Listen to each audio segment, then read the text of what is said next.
I was really interested in diving into some of Jalen Hurts' stats because, again, he's a fascinating player. And what I like to do with these videos is I feel like they can teach us, more about a specific player. Not necessarily if they're better or worse than we realize, but what they're better at and what they're worse at.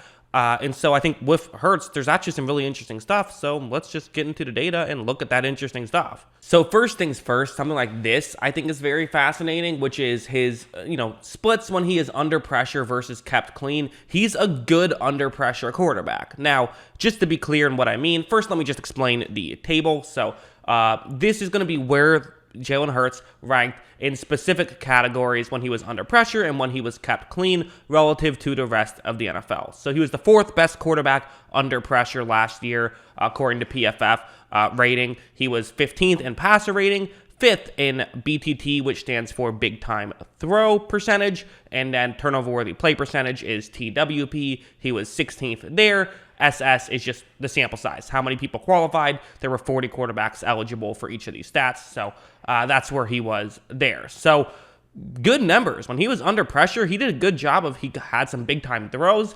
Didn't, turnover worthy play percentage wasn't spectacular, but it was above average, and his PFF grade was very good, which means that, again, the comparison I use of PFF grade is batting average. It means that he did a very good job of just doing what he was supposed to do, not making too many mistakes and making the right play. In fact, he was the 4th best quarterback in football at doing that. So that's pretty impressive. Kept clean, he wasn't terrible, but he was mediocre, right?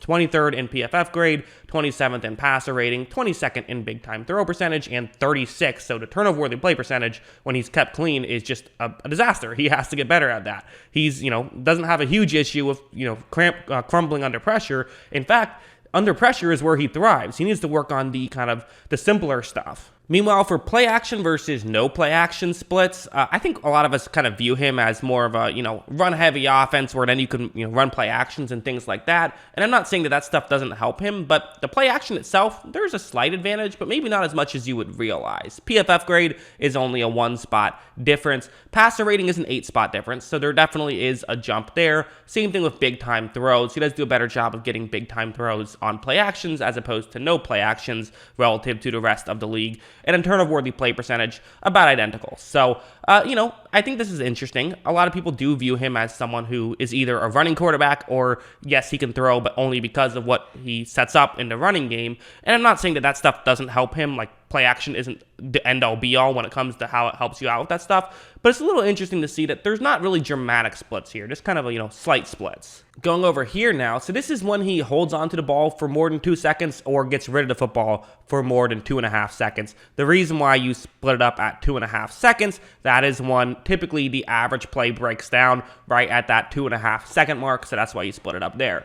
So when he was less than, again, there's really not a ton of major jumps with the exception of one, and that is PFF grade. He was 34th in football when he's getting rid of the football quickly, but when he holds on to the football, that's where he thrives. And, I don't have this stat here, but when he was blitzed, he did way better than when he's not blitzed. So really getting him out and moving around, that's the value he brings. And I think the hope is, if you're an Eagles fan, is that he can continue to bring that stuff while getting better at kind of the more simpler stuff.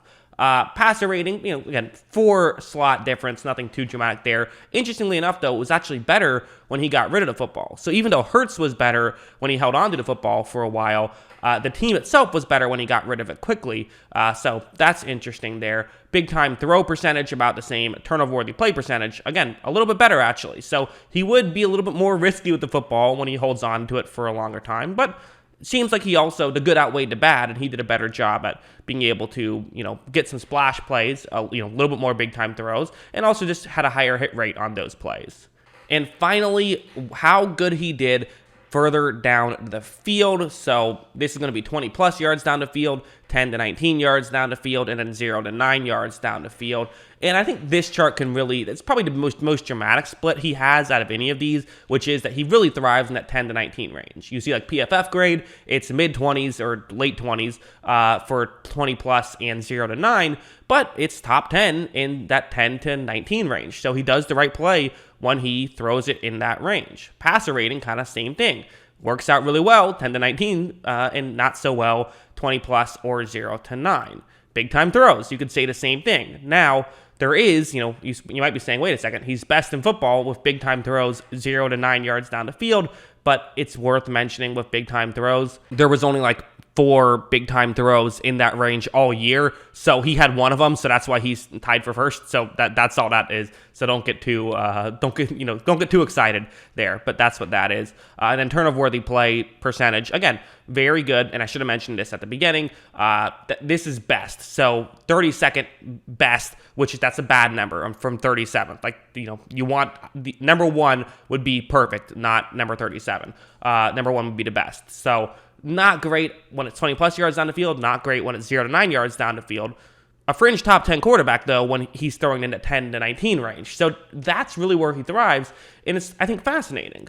So yeah, I do find it pretty interesting when it comes to Jalen Hurts and all of these stats. I do think that what's interesting to me about him is the fact that he does seemingly thrive at specific things. He's a very unique quarterback in that it seems like he does some things very well and other things not so well. And again, when you're getting compared to NFL quarterbacks, it's going to be hard, not well is relative, of course. But I actually think that I would rather have a guy like Hurts who does some things really well and some things he really needs to work on than have a guy who maybe is just fine at everything, right? I feel like this is maybe a good thing because with someone like Jalen Hurts, there are definitive benefits, good things in his game, and you hope that you can improve upon the bad stuff and get a more complete player. Now, there's no guarantee that will happen. There's no guarantee he will get better at that bad stuff. And who knows? He could get worse at the stuff he's good at. That's also a possibility. But I feel like the bigger possibility, if you take quarterback A and quarterback B, quarterback A is really good at some stuff and really bad at other stuff, and quarterback B is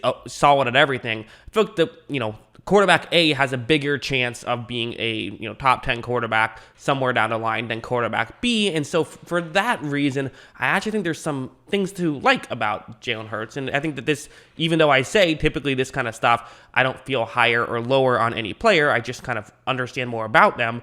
Well, I do think that that's true to some extent. I think that, again, I already kind of knew. I've looked at this data before with Hurts, or at least some data with Hurts, so I already kind of knew that when play breaks down, that is where he's at his best. And I think watching that, you can tell. But I do think that this also not only helped me learn more about him, but made me feel better about him, which not always the case with this stuff. In fact, I feel like more often than not, it's the other way. It makes me say, oh, okay, you got to work on this.